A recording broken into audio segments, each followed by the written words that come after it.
What up, everybody? This is your boy Dedrian from House of Wrestling. This is my review for the September 3rd Premium Live event, WWE Clash at the Castle. Like, share, comment, subscribe, hit the notification so that way you are notified when the House of Wrestling drops its latest content. And follow me, Dedrian180, on TikTok, Twitter, and Instagram. This Premium Live event was very, very fun to watch, especially on a Saturday afternoon, Labor Day weekend. It was fun. Here in Chicago, the weather's really nice. Sun was out for a little bit. Now it's somewhat of a overcast. I think we might get showered or something like that. But anyway, this was a fun show. That UK crowd was into it.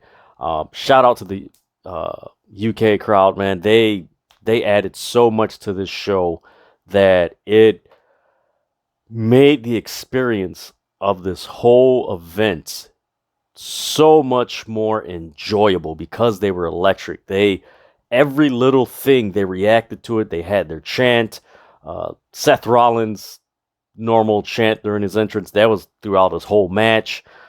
Man, there was so much going on.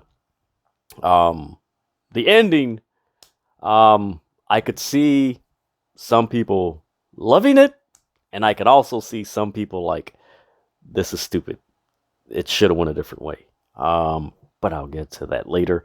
Before I get into the whole thing that I liked and disliked and just, they could have tweaked a little bit, I'm going to go through the results. So the kickoff show, you had Madcap Moss and the Street Profits defeat Austin Theory and Alpha Academy. Then the kickoff show for the main show, you had Alexa Bliss, Bianca Belair, and Asuka. They were defeated by Bayley, Dakota Kai, and Io Sky. Did not see that coming, but we'll get into that later. Then you had, for me, this was the match of the night. You had Gunther defeat Sheamus. Then you had Liv Morgan defeat Shayna Baszler. You had Rey Mysterio Jr. and Edge defeat Damian Priest and Finn Balor, but the extracurricular activities that happened after the match, get into that a little bit later. Then you had Seth Rollins defeat Matt Riddle, and in the main event, you had Roman Reigns defeat Drew McIntyre. Yes, Roman Reigns defeated Drew McIntyre. A lot of those matches, I believe my predictions, let's see, I got the Gunther right. I believe I got Liv Morgan right. And I think Seth Rollins. I don't know. So yeah, my predictions for WWE was not good this pay-per-view. It was bad. But no. This was a solid pay-per-view. It was solid, but it could have been better. So like the first match, Alexa Bliss, Bianca Belair, and Asuka versus Bayley, Dakota Kai, and Io Sky. I like that they started this match off first. For one, WWE's women's division is so deep, and it's so much of a well-oiled machine that us as wrestling fans, we know we're going to get a quality match when given time. And this was no exception. This really got the crowd into the pay-per-view. As I mentioned, this was the kickoff show. It started off with Bayley and Bianca at the start of the match. Maybe that's a foreshadowing of a possible Royal Rumble match or WrestleMania match. We'll see. I'm still thinking that it's August, but it's September. So we got October, November, December. We got 3.5 months, 4 months till the Royal Rumble. So maybe this is some early foreshadowing of a possible Royal Rumble match or WrestleMania match between Bianca Belair and Bayley. Io Sky, throughout this whole match and throughout this whole time that she's been up to the main roster, she has been the standout in this trio group between Bayley, Dakota Kai, and Io Sky. She's been the standout. No exception in this match. She did her thing in this match. Another thing that I did notice and liked about this match was that the heels, they cut the mat in half. And it's funny because the moment I thought about it and tweeted it, Corey Graves said it, and it's like, Like mind, think alike. All right, cool. I'm on. I got it. But no, I like that because it just added that element of, okay, these heels are sneaky, arrogant, and full of themselves, but they're actually a threat that you need to take care of because they're very strategic and methodical. There's a nice sunset flip power bomb by Alexa Bliss. Then at a certain point in the match, Asuka got a hot tag, and man, her hot tag, whew, man, she did spinning forearms, knee strikes. I tweeted this. I hope we eventually get a pay-per-view match between Io Sky and Asuka. I really do think, given the spotlight and time, Io Sky and Asuka can give us a banger of a match that, if it's on a show, it's going to be match of the night because they're doing some great work. Io Sky's doing great work. Asuka has been doing some great stuff since she's returned. Then you had a superplex by Bianca Belair. And then in the end, after a triple threat, Bayley pinned Bianca. And like I said, Bayley, Dakota Kai, Io Sky defeated Alexa Bliss, Bianca Belair, and Asuka. It just leaves me wondering where else is this going to go. A lot of the storylines are in its infancy stage, considering that Triple H has taken over creative since the beginning of August. Wondering where is this going to go? Where is this going to play? You know, how is this going to fit into the dynamic of Sasha and Naomi returning? Of course, you do have Raquel Gonzalez and Aaliyah as the women's tag team champions, but again, that crosses brands, so it's very almost convoluted as far as how this story is going with these 6 women, and then the rest of the women's division, and how it's Sasha Banks and Naomi are going to be reintroduced. It's just really interesting. It did feel like Alexa Bliss, Bianca, and Asuka were going to win. It's an interesting call to have Bayley defeat Bianca. Like I said, is that a foreshadowing of a possible main event match at Royal Rumble or WrestleMania? Very intriguing. I wish this pin that Bayley did on Bianca was either Alexa or Asuka. Just protect the champ, but seeing that Bianca got pinned, they may be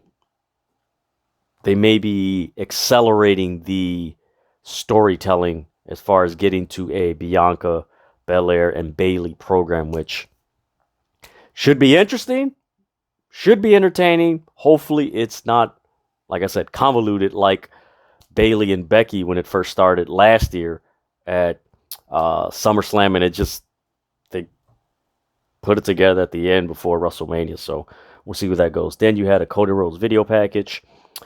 Then you had, of course, acknowledging in the crowd the British Bulldogs family, and Bret Hart made the trip. Bret the Hitman Hart was in attendance. Really cool to see him. Then we go to the next match, Gunther versus Sheamus. And what do you know? It seems like everybody is either getting their full name back, their old gimmick back, or reuniting. And Ludwig Kaiser comes out, and of course he always introduces Gunther, but he doesn't introduce Gunther first. He introduces Giovanni Vinci. Sorry, guys. Yes, Giovanni Vinci. He introduces him. So we have Imperium, because he acknowledged, hey, Imperium's here. Like, oh, okay, we got Imperium. So pretty cool to see that. This match, man, I love this match. What I liked about this Gunther Sheamus match was it didn't feel like a sports entertainment match. It felt more like a NXT UK match.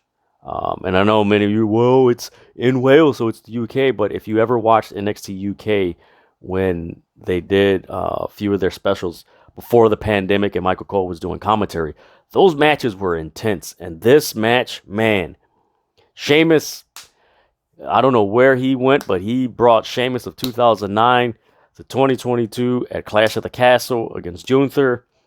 Man, there was a face-off between Gunther and Sheamus while Ridge Holland and Butch, who is slowly going back to Pete Dunne. They were fighting with Ludwig Kaiser and Giovanni Vinci, and you had this. That was pretty cool because they were fighting, but you had Sheamus and Gunther just staring at each other, and it's like, ooh, that's a good visual. Like, that is a really good visual. And I'm a big fan of Gunther, the way they've been using him and just how he's protected. He's he's not overexposed, but like, it's very to the point, and it's so good, man. It's so good. It's captivating, and the matches are just insane, where it just adds to the mystique of Gunther, which I don't know if maybe it was just me. Guys, comment below if you heard the same thing, but I did hear during the entrance, either it was the entrance or the after the match, Ludwig mentioned the name Walter. Maybe that was me. I don't know, thinking or just probably thinking I heard it or what have you. But let me know if you guys heard it. Comment below. But man, you had Gunther and Sheamus face off. They were brawling for most of the match. There was a lot of physicality in this match. I liked it. There was a point where Sheamus was on the top rope, and Gunther just chopped him off the top rope onto the floor. That was a great visual. The shot was amazing, and WWE does a really good job of getting those great shots that emphasizes the intensity and just the depth of a move being executed on someone. Like, ooh, that hurt. And they really do a good job of showing that. Then, after this point, Sheamus's chest was just red because Walter, if you know his matches, he's chopping, so Sheamus' chest was red. But this was a cool spot in this match. Freaking Sheamus wound up doing his forearm strikes to the chest on the announce table. Then Walter broke out. Then he started doing the forearm chops on the ropes like he normally does. Walter broke out. Then Sheamus wound up doing the forearm chops on the barricade. That was cool. There was 3 parts of where Sheamus was doing the forearm chops, which I love that, because it was just stages where wherever Sheamus could perform the forearm strikes, like he was going to do it on Walter, because let's face it, Walter has the way they built him up is that, hey, he's a freaking threat. And not only is he a threat, he is a freaking obstacle if you're trying to obtain any type of gold in WWE that he may hold. Like, he is an obstacle. Like, immovable object, irresistible force. He is one. He is both those in one. Again, you had chops and forearm exchange with both men, Sheamus and Gunther. There was a point where Sheamus performed the Razor Edge on Gunther, forgive me, guys. In the end, Gunther wound up doing a clothesline lariat, pinned Sheamus, 1, 2, 3. That was the match. I know, man. Let me retract something. I did say this was the match tonight. This and Seth and Matt Riddle were, man, they were. It's hard to pick one over the other, but this match was good. Like, both of those matches, we'll say, were the match of the night. But man, this match was so damn physical, man, and so good, man. This was a fun match. That old school big guy beating people up. It kind of reminded me of the early matches with Andre the Giant and, oh man, who did he used to fade? Almost like Stan Hansen. I think that was, there was a match between Andre the Giant and Stan Hansen in Japan. That's what it reminded me of. A younger Andre the Giant. And that was, this was a physical match. This was a fun match, man. I really enjoyed this match. A cool moment. Gunther, Ludwig Kaiser, and Giovanni Vinci, they left. And the crowd gave Sheamus a standing ovation. That was so cool. Like I said, this UK crowd, man, they were the MVPs of this whole show. Then we get a video package of the Usos. Then the next match is Liv Morgan versus Shayna Baszler. I was anticipating more of a strategic physicality by Shayna Baszler. You did see some glimpses of how she was in NXT, so maybe it's leading to that because she was a beast and she was a force in NXT, where it's like you're gonna need a brick to beat her because she's just that dominating. So it started off with Liv Morgan starting off real fast. Shayna Baszler was very methodical in this match. The more Liv Morgan was trying to go fast, Shayna Baszler was almost like a snake, just bobbing and weaving and just maneuvering and letting her get in her own way. And by that, there was a point where Liv Morgan was on the top rope. She had Shayna Baszler's arm, and she did a bounce and hit the Shayna Baszler's arm on the rope. But as she did that, she hit the apron and hit her arm on the floor, which is like, huh? And it's like, did she just hurt herself? And not legit, but just, it was just like, huh? And of course, Shayna Baszler took advantage of it, which I thought was really smart. Not to play it off like, oh, she hurt my arm. It's like, yeah, she kind of hurt my arm because she really didn't execute the move fully to where it would hurt my arm. So I'm going to work on her arm since she hurt herself. Then you had, after that, Liv Morgan was basically the underdog in the match. The way this match was went, Shayna Baszler was very on the offense. Shayna at one point did a knee strike while Liv Morgan was jumping off the top turnbuckle, and like she got it right. Just that was a perfect knee strike right to the head. Then there was a point where Liv Morgan got an armbar submission on Shayna Baszler. She eventually did the code breaker and her finishing move, the Oblivion. 1, 2, 3. Liv Morgan wins. I was shocked and surprised, but you can tell this is leading to more of a Shayna Baszler, Rhea Ripley versus Liv Morgan type feud. Are we going to get Ronda Rousey and Shayna Baszler in a brief feud against each other, but then, change their focus on Liv Morgan? I don't know. I believe that's where they're headed. But this match was okay. It wasn't bad or anything.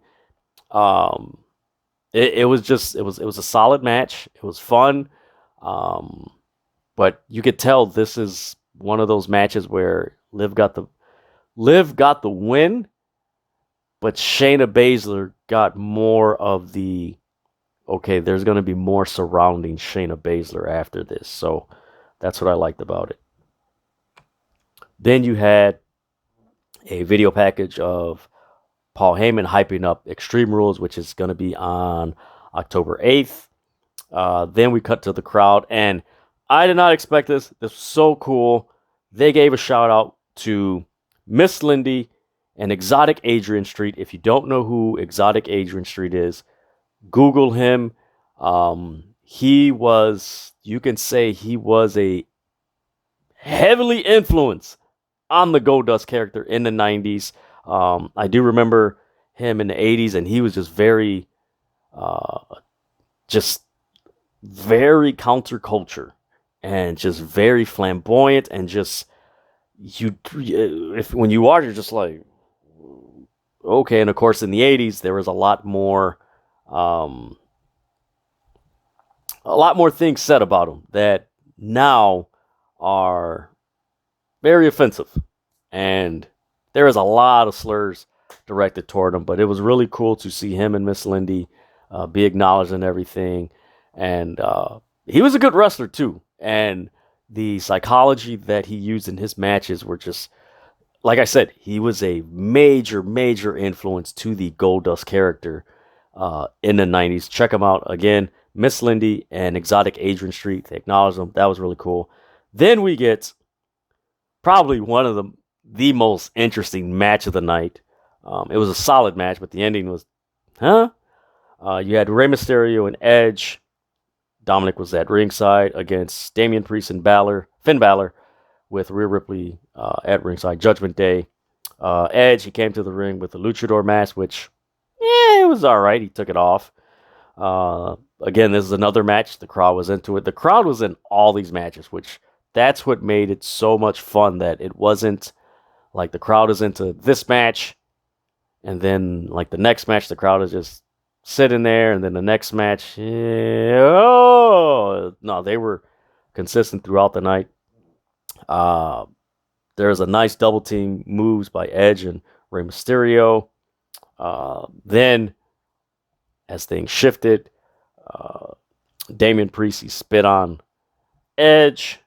Then, after that, you had a point where Finn Balor was mocking Rey Mysterio as he was attempting or giving the assumption that he was going to do the Three Amigos.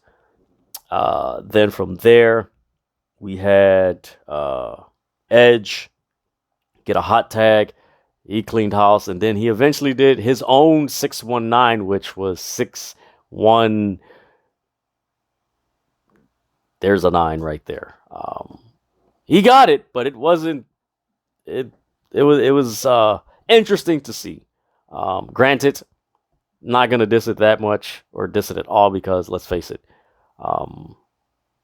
until you've done a move like that in a wrestling ring, it's kind of hard to execute. And just I know with his size and height, like, it's pretty to do that move. There is some, like, you got to do some extra work to get around, because there's some length that Edge has as far as height wise that Rey Mysterio doesn't, where it's easier for Rey Mysterio to do it than a person like Edge's height, but he wound up doing it. Then we had a point where Edge speared Damian Priest off the apron onto the outside, landed on the barricade. You had a point where Dominic distracted the ref so Rey Mysterio can knock Finn Balor off the top turnbuckle as he was attempting to execute the coup de grace maneuver that he does.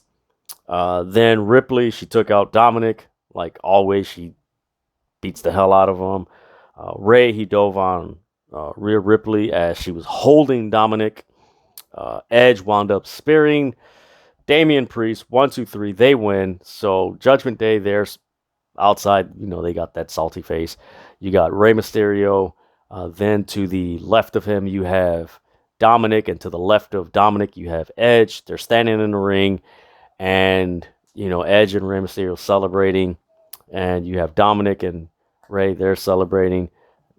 Ray walks away. Then you see Dominic look at Edge. He kicks Edge square the nuts. He starts beating him up. He takes off his shoes and throws it at him, which I thought was really interesting. Then he looks at Rey Mysterio. Then he clotheslines his dad. Then walks away. We don't know if he's with Judgment Day or what have you. My issue with this ending was, if you were going to have Dominic turn, it would have been more effective if he would have cost Edge and Rey Mysterio the match. But knowing Triple H's booking, and I guarantee you this is what's going to happen on Monday Night Raw, Edge and Rey Mysterio, they're going to have a promo, and Rey Mysterio's going to say, "We won the match, but I lost my son." That's how it's going to play out. I guarantee you that's how it's going to be. Edge and Rey Mysterio are going to be kind of conflicted. I guarantee you Edge is going to be like, "Man, I didn't want to cause this between you and your son." I don't know whether this, just explaining it, could we see Edge, be the master manipulator, and, he set all this up to break up Edge and Rey Mysterio, or Rey Mysterio and Dominic? Could that be the case? Although that would be a very long way to do that, and logically, okay, why would he go through all those lengths to do that to Rey Mysterio? I don't know. I don't know. We could, after a while, see a Edge Rey Mysterio feud. Dominic, we don't know if he's going to join Judgment Day or if he's just going to be on himself. A lot of questions, but the way they, I don't know, it's a lot of questions. There is some curiosity and intrigue, but when you really think about it, it's not something that you're going to be intrigued and curious about for a very long time. Like, it's going to be like, okay, how this plays out, who he's with, and all right, that's it. That's just how it is.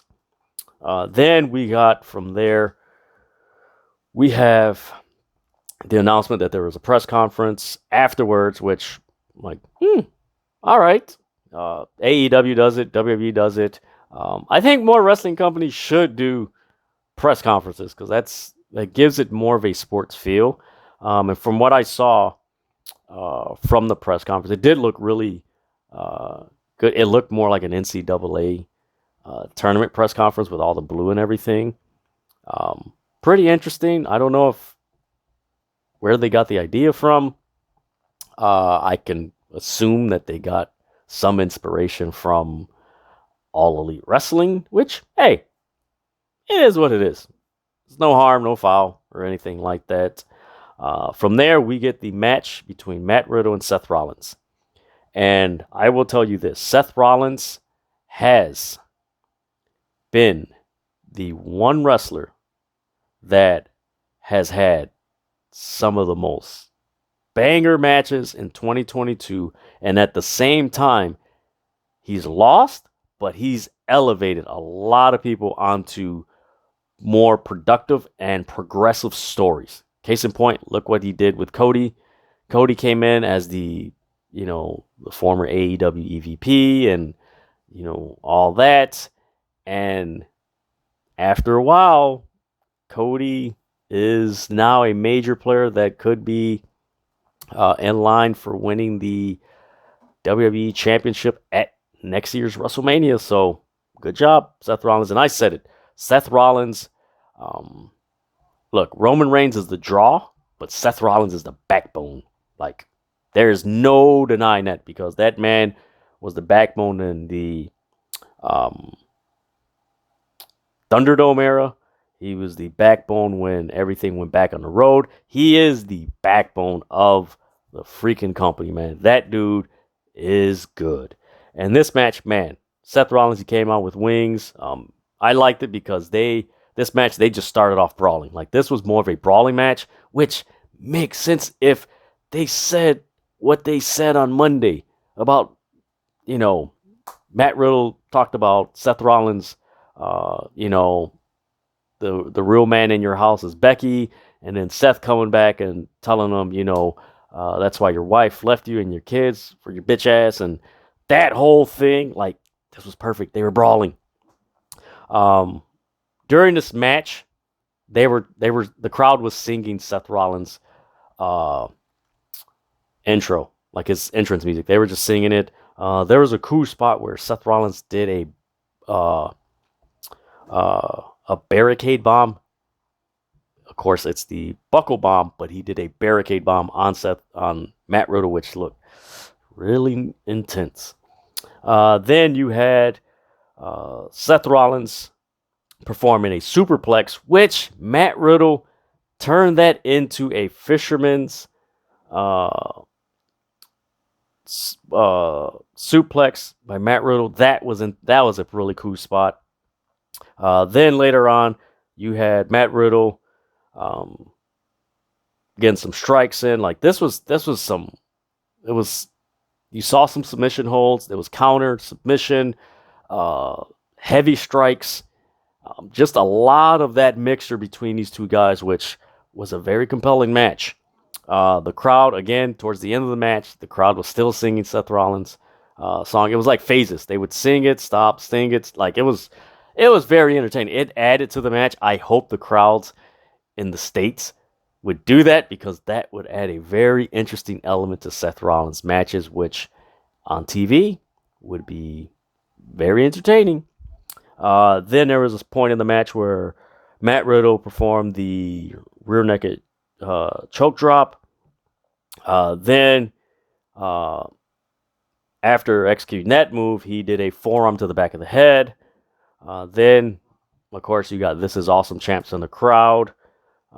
As Matt Riddle grabbed a chair, Seth Rollins kicked him, did the curb stomp, waited a while, did the curb stomp again. 1, 2, 3. Seth Rollins defeated Matt Riddle. This is not the end of this feud. This is only the beginning. I am going to like this feud in the fall. This is a feud that WWE definitely needs in the fall on Monday Night Raw as it competes against Monday Night Football. You need that aggressive, intense, feisty, with all the tenacity around it.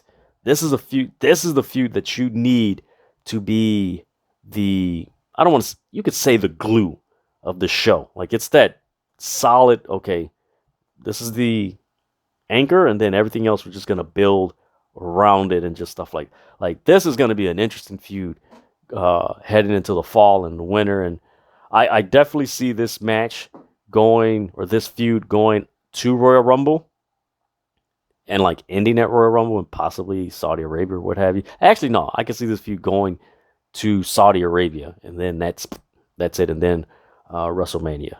But man, this was a really good match. Seth Rollins, I'm sorry, man. Seth Rollins he should be in consideration for Wrestler of the Year.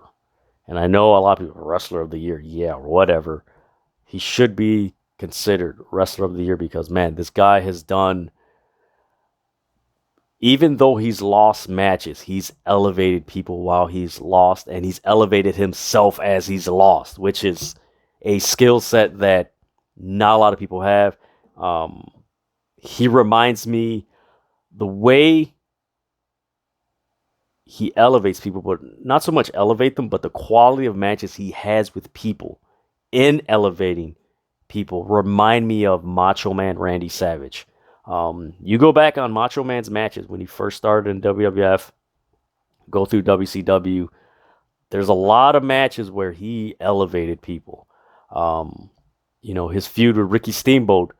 Granted, Ricky Steamboat had a name before NWA, but after WrestleMania 3, just shot up. There was a series of matches that Macho Man had with Bret Hart when he was still tagging with Jim the Anvil Neidhart in 87, 88, right before he won the tournament, elevated. The match that Macho Man had with Ted DiBiase at WrestleMania, elevated Ted DiBiase. You have the match with, trying to think of who else, man. You had his feud with Jake Roberts, which Jake Roberts already established, but it's just things that he's done in WCW, what he did with DDP. Just things that he's done, like, it's similar to Seth Rollins. Not exactly, but just Seth Rollins is in that same boat of just elevating people and making them better than they were before the match. Then we have the main event. Drew McIntyre, Roman Reigns. I am shocked by the winner of this match, but I am not shocked by the events that led to the outcome of this match. And I know some of you are like, what the hell? What? I am shocked by the outcome of the match, but I am not shocked by the things that led up to the match. So, I mean, we start with the match. There's a lot of Drew McIntyre chants to emphasize and keep this match in context. Paul Heyman was not there, and the Usos were not there. So this already sets the stage like, okay, the Usos aren't there. Heyman's not there. Drew might actually win this match. Then at ringside, you see Karrion Kross and Scarlett. They interfere and get Drew distracted, where Roman takes advantage of it. There's a point in the match where Roman Reigns was taunting Drew McIntyre in the crowd, just doing what Roman does, man. Talking, and taunting, and you're just like, this dude's the man. Like, this dude is the man. I compare his trash talking to like Kevin Nash when he was when he first got to WCW as an outsider. Like Kevin Nash used to do that stuff when him and Scott Hall were attacked. Like they would just talk stuff to the crowd, like that bravado. Like that's what he has, that Kevin Nash bravado. Not Diesel that people were comparing. No, he's got that WCW, NWO, Kevin Nash bravado. Like we're taking over, we run this place bravado. Then mid-match, Roman Reigns grabs the mic and he just wails, "Acknowledge me." And they just boo him. And I'm like, ooh, that is so cool for a heel like Roman Reigns to do. Like, that's really cool. Then there was a point in the match where Roman had the guillotine sleeper on Drew McIntyre. Drew speared Roman through a barricade. There was another point in the match where Roman Reigns countered a Claymore into a spear. Then Drew McIntyre executed a Claymore into the back of the head. Man, after that, then they're on the ground. Music hits. Austin Theory comes out, willing, like he wants to cash it in. This is already twice where Austin Theory has attempted to cash in on Roman Reigns, and it was just denied. If you remember in SummerSlam, the Usos, I think Roman Reigns just beat the hell out of him. He just nowhere to be found. So Austin Theory, he goes to the announcer. He's like, "Yeah, I'm going to cash it in." Tyson Fury, who's they acknowledged during the night, he just knocks the hell out of Theory. So you have Theory out. So it's like, all right, guess nobody's cashing in tonight. Then you have Roman using the chair. Then Drew McIntyre countering that with a Claymore to the face. Roman kicked out. Then there was a bunch of punch exchange. They did this twice, this spot where they were just exchanging punches. Then there was a spot where Roman did the Superman punch. Then Drew did the head. He executed his headbutt maneuver. He speared him. Then he Claymored him. Then as he was attempting to pin him, someone pulled the ref out of the ring. They had a black hoodie on. And the Michael Cole and Corey Graves are like, "Hey, wait a minute, wait. We know who, wait a minute, whoa." Solo Sikoa from NXT makes his freaking debut, helping his cousin Roman Reigns overseas in Wales at Clash of the Castle. Brings the ref in. Roman Reigns actually didn't bring the ref in. Roman Reigns looks at him. Drew McIntyre attempts to knock him out. He didn't do it. Roman speared him. Ref gets back in the ring. 1, 2, 3. Roman Reigns is still the WWE Undisputed Champion. After the match, Tyson Fury and Roman Reigns shake hands. Then afterwards, you had Drew and Tyson address the crowd, and they were doing sing-along. That is the pay-per-view, not the pay-per-view, premium live event, Clash at the Castle. Yeah, the ending, like many people, I was anticipating Drew McIntyre to win.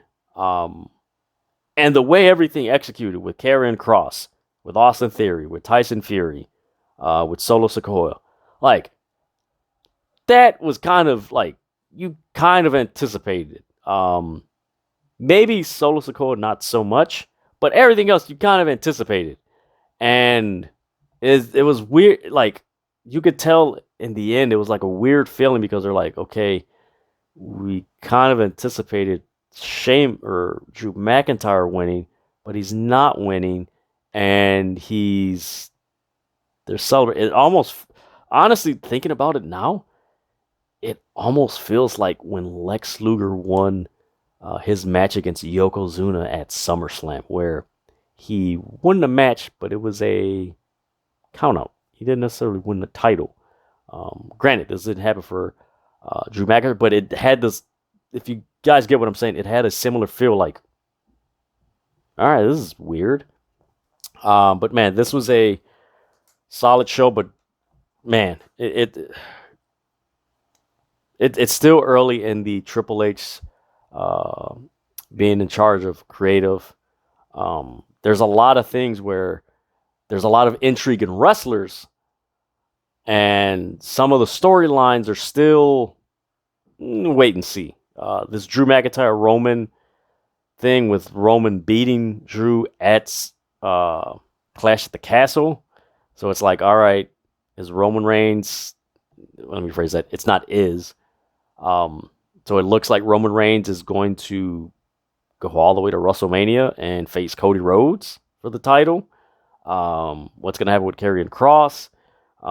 There's a lot of questions and curiosity, but the amount of intrigue that I don't see it as high. I see it more like, okay, I'm intrigued, but I'm not like, oh man, I gotta watch. It's like, well, you could have. Let me see how this plays out. Instead of, man, I want to see how this plays out. It's more, let me see how this plays out.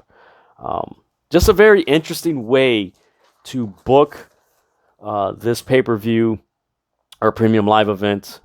Granted, everyone was anticipating Drew McIntyre was going to win the match against Roman Reigns. That didn't happen. I don't know, man. This is very interesting. I know a few people have mentioned that since Triple H has taken over creative, there's a momentum shift in WWE. And honestly, that's me personally. I don't think that's the case because let's face it, one Monday you have Raw, so WWE is gonna have all the momentum. Tuesday you have NXT. NXT kind of gets it, but then it's whatever is popular in the wrestling news cycle. Wednesday, Dynamite, AEW has the momentum on Wednesdays, Thursdays. You have Impact. Again, it's kind of like Tuesdays, whatever in the news cycle gets hot. Fridays, you have SmackDown and Rampage. WWE and AEW has like both have momentum because Tony Khan does Busted Open Radio on weekdays. So it's kind of like even, and then whatever's the pay-per-view on the weekend or premium live events or what have you, they have momentum. So like the momentum shifts, like it shifts day to day. But I don't know. We'll see where this goes. We'll see what happens on the Monday Night Raw edition this Monday on Labor Day. See what happens. If we get Sasha Banks and Naomi appearing, which I honestly think could be the case, so we'll just see. But that is my review for the September 3rd premium live event, WWE Clash at the Castle. Like, share, comment, subscribe. Hit the notification so that way you're notified when the House of Wrestling drops its latest content. Follow me, Dedrian180, on TikTok, Twitter, and Instagram. And there's still more wrestling to go this weekend. We've got NXT Worlds Collides, AEW All Out. I think tonight you have Triple Mania, the third event or what have you, and I think you got GCW. So there's wrestling everywhere. So just got to watch it and find it. So that is my review. I'm out.